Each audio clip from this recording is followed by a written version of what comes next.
మల్లికార్జున ఖర్గే గారు, ఉత్తమ్ కుమార్ రెడ్డి గారు వచ్చారా? ఉత్తమ్ కుమార్ రెడ్డి గారు, మాణిక్యం ఠాగూర్ గారు,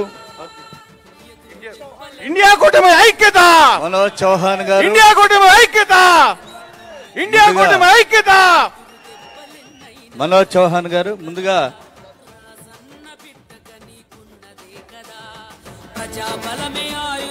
సోదరులారా, తర్వాత వేదిక మరి సహకరించాలి. వేదిక పైన ఇప్పటికే కాలాతీతమైంది, సభ ప్రారంభమవుతుంది. మల్లికార్జున ఖర్గే గారు మాట్లాడతారు. దయచేసి పెద్దలందరూ కూడా సహకరించవలసిందిగాను. మల్లికార్జున ఖర్గే గారు మాట్లాడే ముందు బాబు బ్రదర్ ఉండండి, అందరూ అయిపోయారు already. D Raja and Sitaram Yechury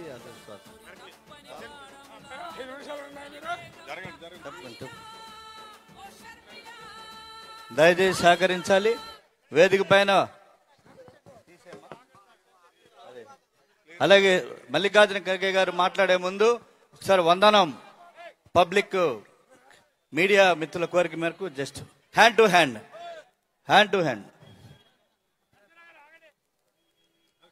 తప్పుకోవాలండి. Narasimharao ఇటు వచ్చేయండి, వెనక్కి వచ్చేయండి.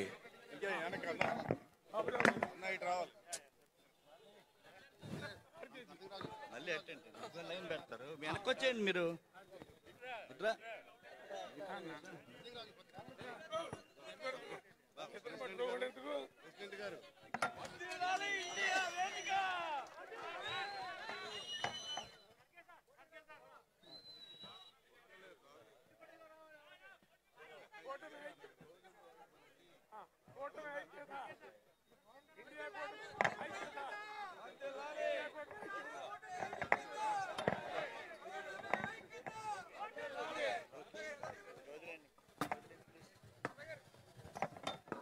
లేదు, అందరూ కూర్చోవాలండి దయచేసి ప్లీజ్. ఖర్గే సాబ్ ఖర్గే గారు ఉపన్యసిస్తారు. పెద్దలు సీతారాం యెచూరి గారు, డి రాజా గారు, రామకృష్ణ గారు, గఫూర్ గారు, ఆమ్ ఆద్మీ పార్టీ నాయకులు అందరూ కూడా already they were spoke. Now our chief guest, honourable chief guest Congress party president Mallikarjuna Kharge గారు మాట్లాడుతున్నారు. హర్షధ్వానాలతో స్వాగతం పలకవలసిందిగా విజ్ఞప్తి చేస్తున్నాం.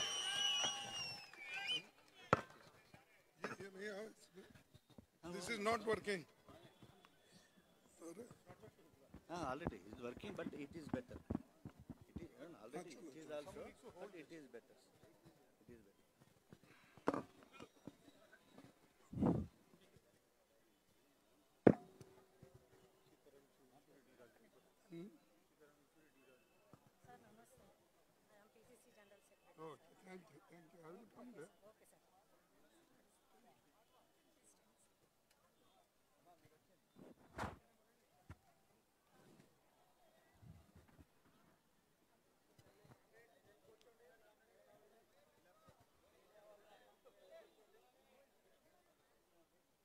इस मंच पर बैठे हुए श्री कॉमरेड येचूरी जी, कॉमरेड डी राजा जी और इंडिया अलायंस पार्टी के सभी नेतागण और यहाँ पर पधारे हुए मेरे भाइयों और बहनों, मीडिया के मेरे दोस्तों, आप सबको मेरा नमस्कार। आपने इतने देर से इस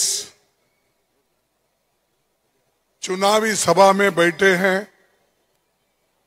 और खासकर अभी आपने येचूरी साहब का भाषण भी सुना होगा, डी राजा का सुना होगा और हमारे दूसरे अलायंस पार्टी के नेताओं का भी आपने सुना होगा।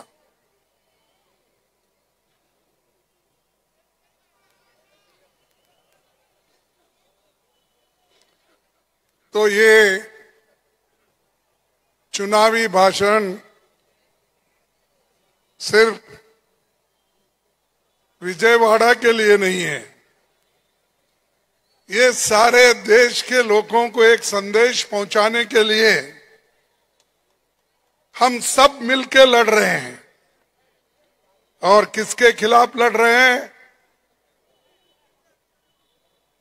जो आदमी, जो प्राइम मिनिस्टर हमेशा लोगों को झूठी बातें बोलता है। वो कहता है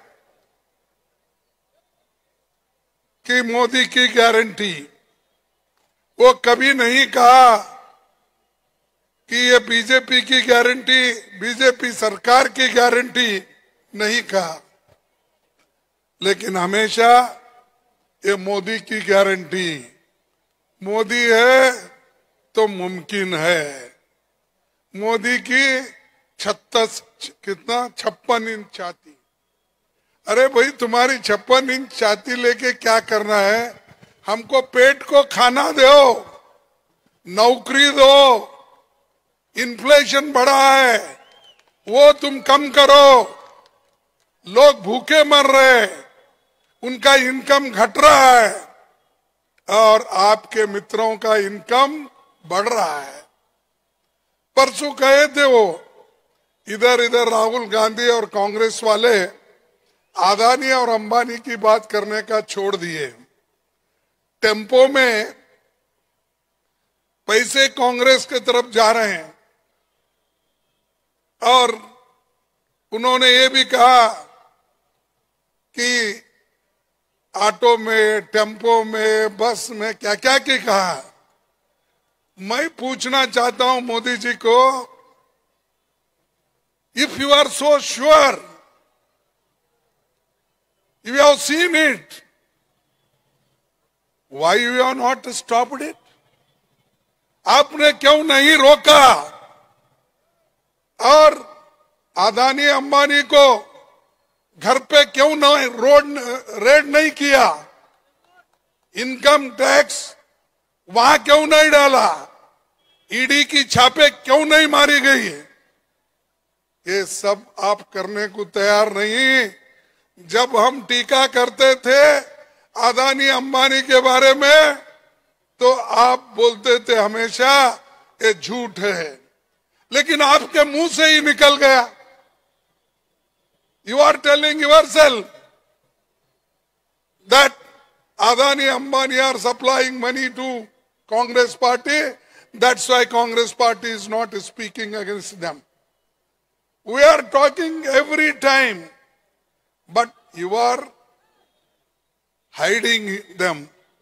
They are with you, and two people are looting the country.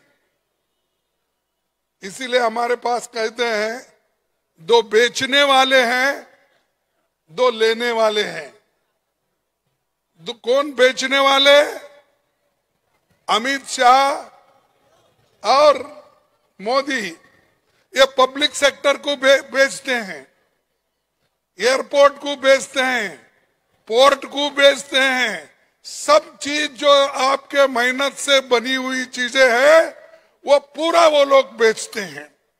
और बेचने वाले वो है और लेने वाले अदानी और अंबानी है। और रोज उठ के किसको गालियां देते हैं? वो रोज उठ के गालियां देते हैं कांग्रेस को। कांग्रेस ने देश का सत्यानाश किया। अरे भाई, पंडित जवाहरलाल नेहरू का विजन जो था वो विजन तो तुम्हारे पास नहीं है। बड़े बड़े पब्लिक सेक्टर बनाने का विजन नहीं है। एजुकेशन सिस्टम में एम्स और इंजीनियरिंग कॉलेज, पॉलिटेक्निक कॉलेज, ऐसे जो शिक्षण में, एजुकेशन में आप करना चाहते वो नहीं कर रहे। आप सिलेबस बदलना, आरएसएस का उसमें एजेंडा डालना, गरीब लोगों को भटकाना, ये काम कौन कर रहे? मोदी कर रहे। और वो ये कहते हैं देश को एक रखेंगे। अरे आप हमेशा ये बात करते हैं देश को एक रखने का, लेकिन मैं देखता हूं मोदी जी आज हैदराबाद में ही है शायद, या तेलंगाना में है, आंध्रा में है, मालूम नहीं। बहरहाल वो भी, मैं हैदराबाद उतरा, वो भी तेलंगाना में उतरे। तो उनका अगर मुंह खुल गया, जब मुंह खोलते हैं बात बात को यही कहते हैं कि हिंदू मुसलमान, हिंदू मुसलमान। अरे ये इलेक्शन डेवलपमेंट के ऊपर इलेक्शन है। 10 साल में तुमने क्या किया उसका हिसाब तुम दो। हमको तो तुम पूछते हो ना 40-50 साल में क्या किए, कांग्रेस 70 साल में क्या किया, आप पूछते हो। हम तो हमारा हिसाब दिए हैं। कितने लोग पढ़े लिखे हो गए, कितने इंजीनियरिंग कॉलेज खोले, कितने मेडिकल कॉलेज खोले, कितने पब्लिक सेक्टर खोले, हमने तो उसका हिसाब दिया है। और मेरे पास आज भी हिसाब है, मैं आपको दे सकता हूं। मोदी को पूछो 10 साल में कितने नौकरियां उन्होंने तैयार की, कितने नौजवानों को उन्होंने नौकरी दी, एक भी नहीं। 30 लाख नौकरियां सरकार में है। Government job 30 lakhs are vacant. He is not filling. Why? Because 50% vacancies will go to SC, ST, OBC, and other 50% will go to young people irrespective of caste community. That's why you don't want to give permanent jobs. तुम घूमते रहो, फिरते रहो, daily wages पे काम करते रहो, contract basis पे काम करते रहो, लेकिन तुमको परमानेंट नौकरी नहीं मिलेगी। ये मोदी जी का विजन है। और यही विजन शाह और दूसरे लोगों का है, क्योंकि जिन लोगों के पास आइडियोलॉजी नहीं रही थी वो ऐसा ही झगड़ा लगा के हुकूमत में आना चाहते हैं। जब हुकूमत में आने के बाद गरीबों को कुचलना चाहते हैं, उनका शोषण करना चाहते हैं, और अमीर इस देश में अमीर बन रहा है, गरीब और गरीब बन रहा है। 22 लोगों के पास इतनी संपत्ति है जो 70 करोड़ पॉपुलेशन के पास जितना संपत्ति है उसके बराबर में सिर्फ 22 लोगों के पास है। और ऐसे लोगों को सपोर्ट मोदी जी कर रहे हैं। और हर जगह जाते ही उनको क्या यम से क्या प्रेम है मुझे मालूम नहीं। कहीं भी जाते हैं तो मंगल सूत्र की बात करते हैं, मटन की बात करते हैं, चिकन की बात करते हैं, यही बात करते हैं। और करके ये भी आजकल बोल रहे उन्होंने कि देखो भाइयों, अगर सेंसस हुआ कास्ट बेसिस पे तो आपके घर में 2 गाय है, 1 गाय मुसलमान को देंगे। आपके पास 2 एकड़ जमीन है, वो छीन लेंगे, दूसरों को देंगे। अगर आपके घर में सोना है तो निकाल के दूसरों को देंगे। यहां तक भी उसने कहा, मोदी जी ने, तुम्हारे मंगलसूत्र भी सेफ नहीं रहेंगे। कोई प्राइम मिनिस्टर ये बात कर सकता है? तुम देख लो, मंगलसूत्र को छीके तुम देख लो, हम यहां लोग ठहरे हुए हैं, किस ढंग से तुम वो ले सकते हैं? हमारे मां बहनों को भी तुम छोड़े नहीं, इंदिरा गांधी को छोड़े नहीं, राहुल को छोड़े नहीं, प्रियंका को छोड़े नहीं, राजू को छोड़े नहीं, लेकिन यहां पर गरीब लोगों को भी आप नहीं छोड़ रहे, उनको ह्यूमिलेट कर रहे और कह रहे कि तुम्हारी संपत्ति छीन लेने वाले हैं। कहां छीनने वाले? अरे हम रिफॉर्म्स लाते हैं, जैसा कि इंदिरा गांधी जी रिफॉर्म्स लाई। क्या है? Land reforms. लैंड रिफॉर्म्स लाके जिसके पास सरप्लस लैंड थी वो कानून के तहत डिस्ट्रीब्यूट हुआ, जो टेनेंट था वो मालिक बन गया। वो पॉलिसी है। बॉन्डेड लेबर वो पॉलिसी है, छुड़ा दिए। नेशनलाइजेशन ऑफ बैंक्स वो पॉलिसी है, बैंक का राष्ट्रीयकरण करें। और उसी तरह हर चीज की पॉलिसी होती है और पॉलिसीज के तहत इस देश में हर चीज हर एक को मिलना, समानता से रहना, उनको बराबरी का हक मिलना, यह कांग्रेस और अलायंस पार्टी की नीति है। इस नीति को तुम क्या कर रहे हो? देखो तुम्हारे घर में घुस रहे हैं, घुस के सब बाहर लाएंगे, पैसा बांटेंगे, सोना बांटेंगे। अरे एक प्राइम मिनिस्टर जो बहुत ही समझदार होता है वो कभी ऐसा नहीं बोलता, लेकिन यहां पर ऐसे प्राइम मिनिस्टर है, हर चीज को वो उछालते हैं, इंस्टिगेट करते हैं। और इंस्टिगेट खुद जब प्राइम मिनिस्टर करता है तो लोग को भड़काने का काम करते हैं, तो नेचुरली गड़बड़ हर जगह होती है। गड़बड़ कराने वाले कौन? मोदी जी। देश को डिवाइड करने वाले कौन? मोदी जी। भाषाओं में झगड़ा लगाने कौन? मोदी जी। जाति जाति में झगड़ा लगाने वाले कौन? मोदी जी। मोदी जी हर चीज वो कर रहे हैं। गाय भैंस से लेकर लैंड से लेकर मंगलसूत्र तक बात करने वाला मोदी आज देश को बर्बाद कर रहा है।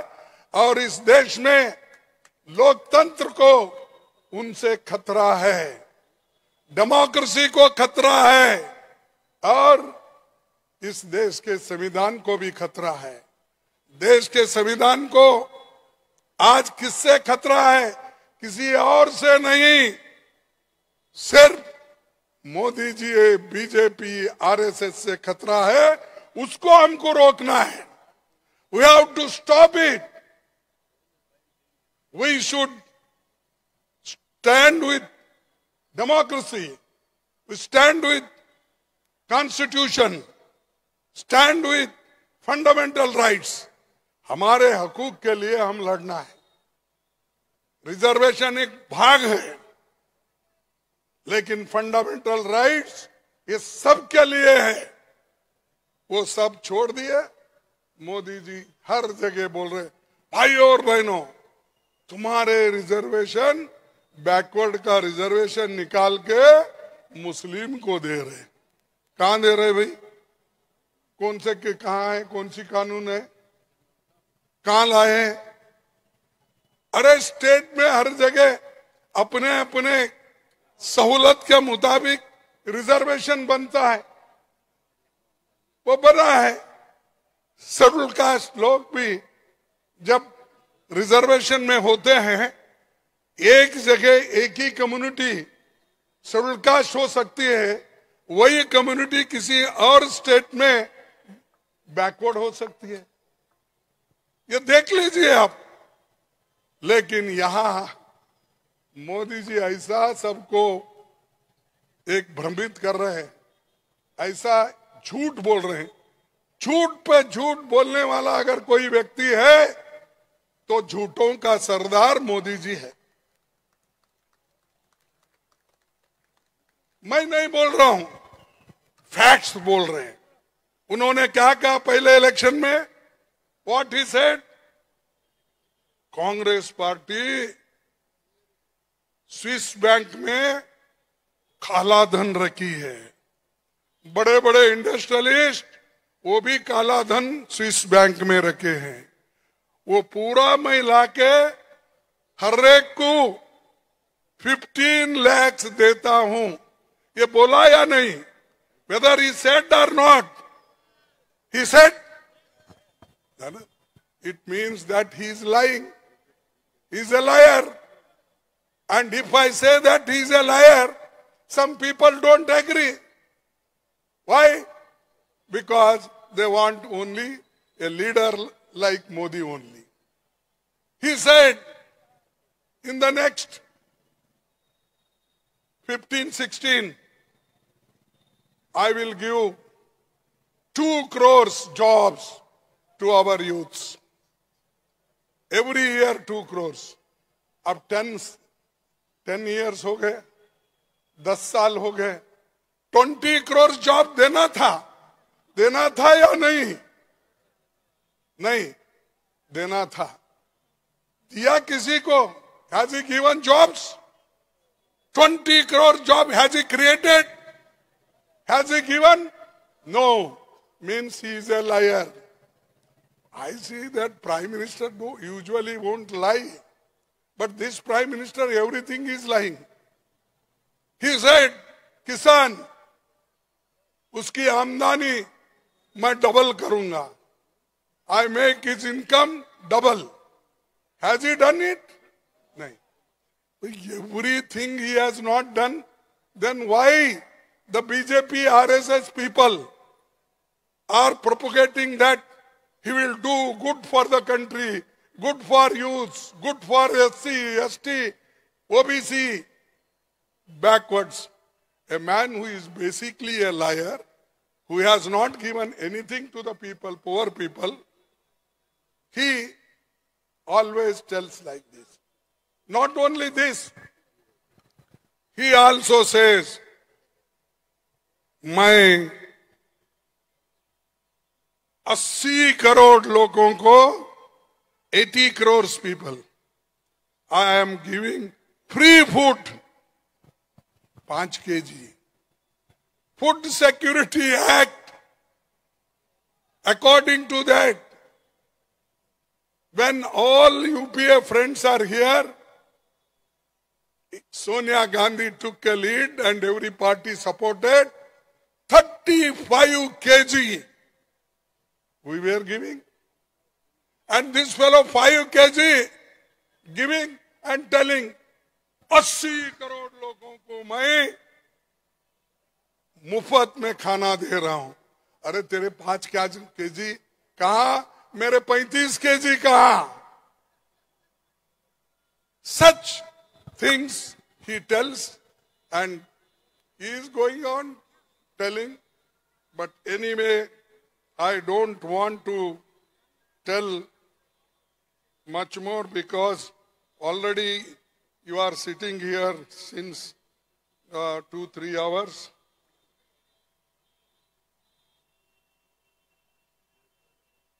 And now, this is the time. The elections are coming. You have to be careful. Your aim should be to defeat BJP, to defeat Modi, to defeat RSS. We don't have any personal grudge against Modi, but we have grudge against their ideology, their philosophy. What RSS and Modi ji is doing, his ideology is harmful to the country. Therefore, we have to take united stand and we should be very strong in our views, our conviction, our ideology, and we should teach a lesson this time. Somehow people in 14 and 19, they leisurely took. But this time don't take, please. It is for your sake, your children's sake, your future generation's sake. that you have to do it, and I hope you will save the constitution, you will save the democracy, you will save your own fundamental rights, and you will save the reservations of SC, ST, OBC, those who are poor.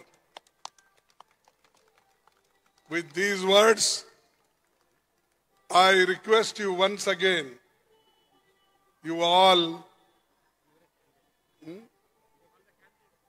candidate, acha, I thought that, All the candidates are also there. Assembly candidates are oh, here, our all assembly candidates are here.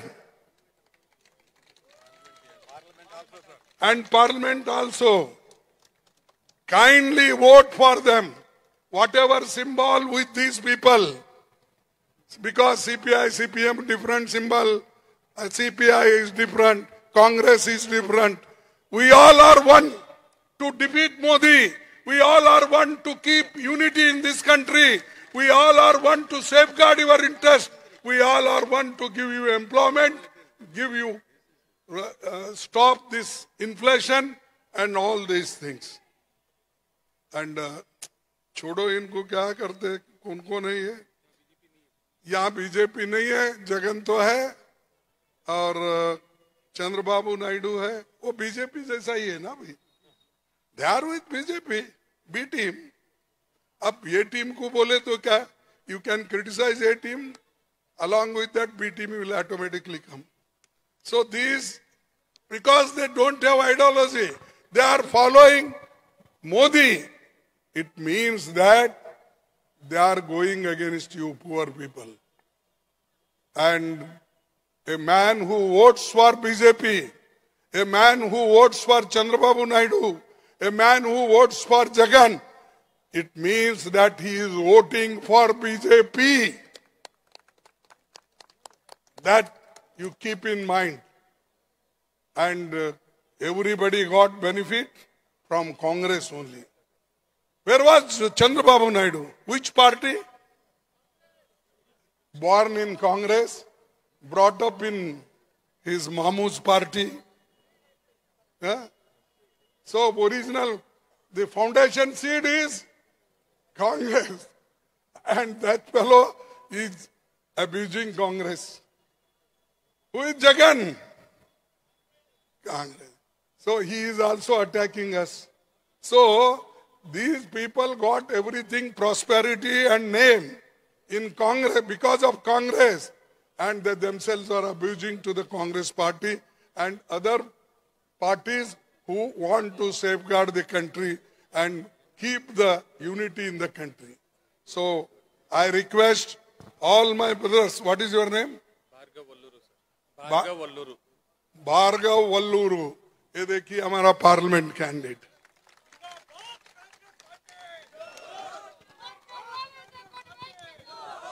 Kindly introduce yourself Baburao CPM Baburao CPM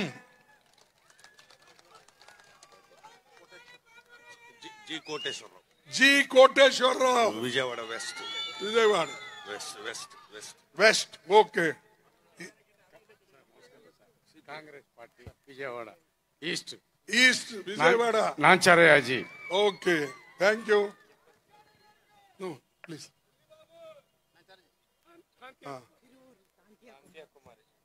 you tell I'm Tantya Kumari from Tiruvur constituency. little loud okay Nallagorla Sivasri Lakshmi Jyoti Yadav from Parchur.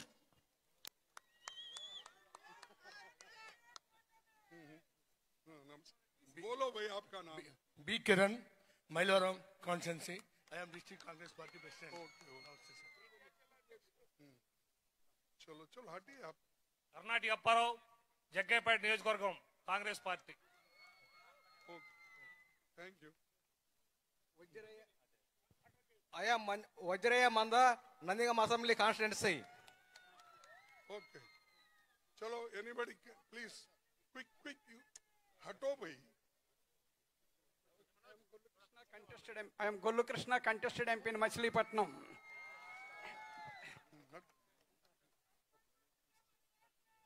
Doctor Sushil Raja Manchala from Tadikonda constituency.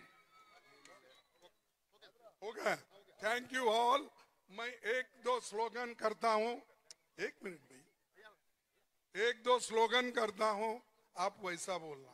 मैं बोलूंगा मोदी हटाओ, आप बोलेंगे देश बचाओ, और मैं बोलूंगा जय हिंद, आप भी बोलेंगे जय हिंद, और आप बोलेंगे इनकलाब के साथ ही हम हैं भाई, इनकलाब को छोड़ के नहीं।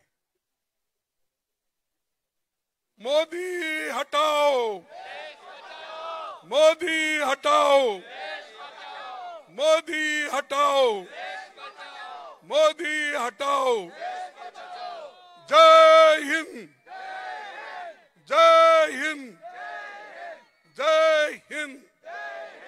Alliance party, alliance parties, alliance parties. सबको धन्यवाद। टाइम हुआ, माफ कीजिए क्योंकि मुझे आने में देरी हो गई। इतने देर होते हुए भी आप लोग बैठे हैं, इसीलिए आपकी क्षमा भी चाहता हूं। और नेक्स्ट मीटिंग में आप मिलेंगे, मजबूती के साथ हम लड़ेंगे। थैंक यू, धन्यवाद।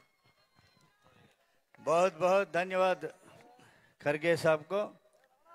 ఈ రోజున తీవ్రమైనటువంటి వర్షపాతం ఉన్నప్పటికీ కూడా విజయవాడ నగరంలో ఈ సభకు విచ్చేసి ఖర్గే గారు విచ్చేసేంత వరకు వేసి ఉన్నటువంటి మీ అందరికీ ధన్యవాదాలు తెలియజేస్తూ, ఈ సభలో ప్రసంగించినటువంటి సిపిఎం జాతీయ సమితి కార్యదర్శి ప్రధాన కార్యదర్శి సీతారాం యేచూరి గారు, సిపిఐ ప్రధాన కార్యదర్శి డి రాజా గారు, సిపిఐ రాష్ట్ర కార్యదర్శి రామకృష్ణ గారు, సిపిఎం కేంద్ర కమిటీ సభ్యులు గఫూర్ గారు, మాణిక్యం ఠాగూర్ గారు, కేంద్ర సిడబ్ల్యూసి, గిడుగు రుద్రరాజు గారు, కాంగ్రెస్ పార్టీ ఎక్స్ఎమ్మెల్సీ, ఇతర పెద్దలందరికీ ధన్యవాదాలు తెలియజేస్తూ ఈ సభ ముగిసిందని